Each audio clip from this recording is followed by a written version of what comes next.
In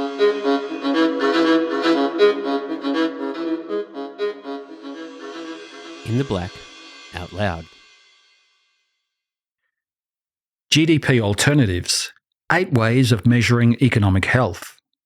The pros and cons of the Happy Planet Index, Green GDP, Better Life Index, the Inclusive Wealth Index, and more ways beyond using GDP to measure health, by Helen Hawkes.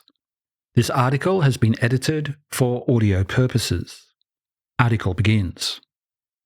Gross domestic product, GDP, and inflation are closely linked, but they don't always reflect overall economic health. Various governments, countries, and organisations have alternative GDP measures that can provide a more holistic view. Human Development Index, HDI. The HDI, created by the United Nations, is now the most used progress indicator for developing economies. It is a geometric means of normalised indices across 3 dimensions: life expectancy, average years of schooling, and gross national income per capita, which emphasises people and their capabilities in assessing a country's development. Pros: the HDI provides a broader picture of an economy that includes social development. It also demonstrates that, while there is a correlation between economic and social development, the former does not guarantee the latter. Cons: the HDI may hide widespread inequality because it does not consider factors such as protecting personal freedom, pollution levels, or gender disparity. Genuine Progress Indicator, GPI. This American metric incorporates social and environmental factors not measured by GDP, such as the cost of ozone depletion, crime, or poverty on a nation's economic health. It nets the positive and negative results to decide whether economic growth has been of benefit to the population overall, for instance, by balancing GDP spending against external costs. Pros: GPI shifts the value basis of a product by adding its social and environmental impacts to the equation. It also assigns values to non-financial human contributions, such as volunteering. Cons: some finance professionals believe that non-economic variables are too subjective, and that GPI is not an effective tool for assessing the state of the business cycle. Thriving Places Index, TPI. The well-being of people and the planet underpins the TPI, developed by the Centre for Thriving Places in the UK. The TPI provides a breakdown of holistic elements that help support thriving communities and economies.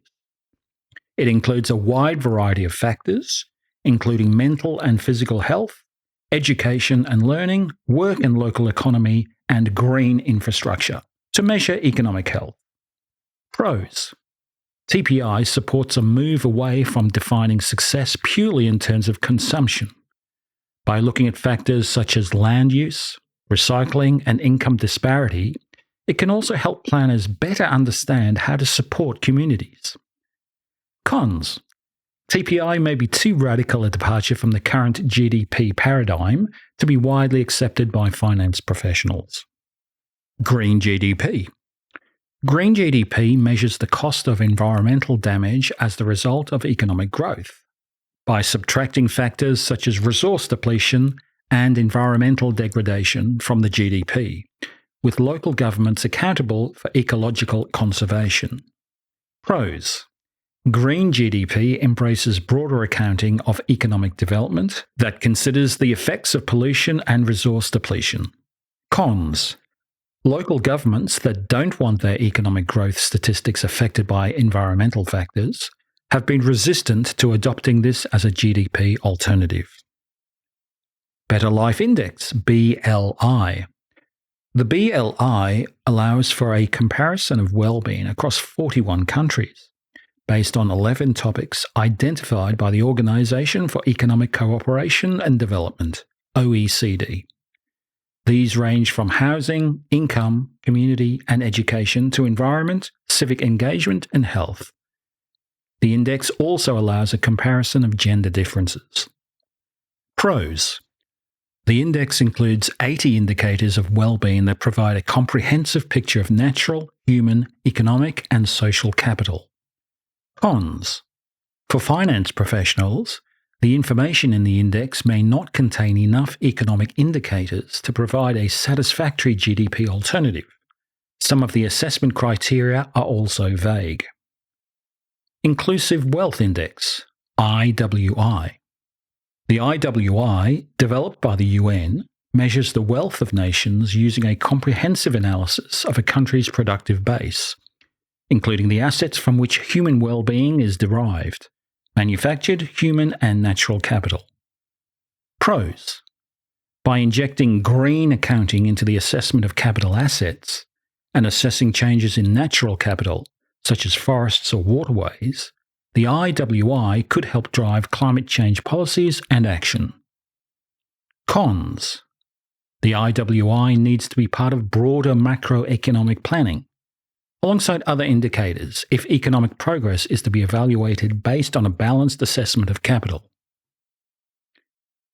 Genuine Savings Indicator, GSI. The World Bank's savings analysis argues that factors such as public investments of resource revenues and the social costs of pollution emissions are equally relevant in determining the overall level of saving. Pros. The GSI encourages discussion around natural resources in a language familiar to finance policymakers. Cons. Until tools have been developed to measure this reliably, it is a fundamentally flawed way of measuring economic health. Happy Planet Index, HPI. The HPI, developed by the UK's New Economic Foundation, combines three elements: life expectancy, well-being, and ecological footprint, to show how efficiently people in different countries are using environmental resources to lead long, happy lives. Pros. This GDP alternative is a nicely rounded, composite measure considering the social and environmental aspects of life to measure economic health. Cons. Ecological footprint is a contentious measure of economic development. The HBI also fails to account for some key happiness killers, such as human rights violations and modern slavery. Gross National Happiness Index, G&H Index. The G&H Index is Bhutan's measure for people's quality of life. It combines four pillars: sustainable socio-economic development, cultural preservation, environmental conservation, and good governance. It holistically combines traditional socio-economic factors such as living standards, education, and health with non-economic aspects, including culture and psychological well-being. Pros. The G&H Index encourages measuring quality of life from a social and environmental perspective. Cons. The subjective nature of measuring well-being and happiness makes it difficult to apply the G&H Index to other countries, particularly those who don't value spirituality and culture as strongly as Bhutan.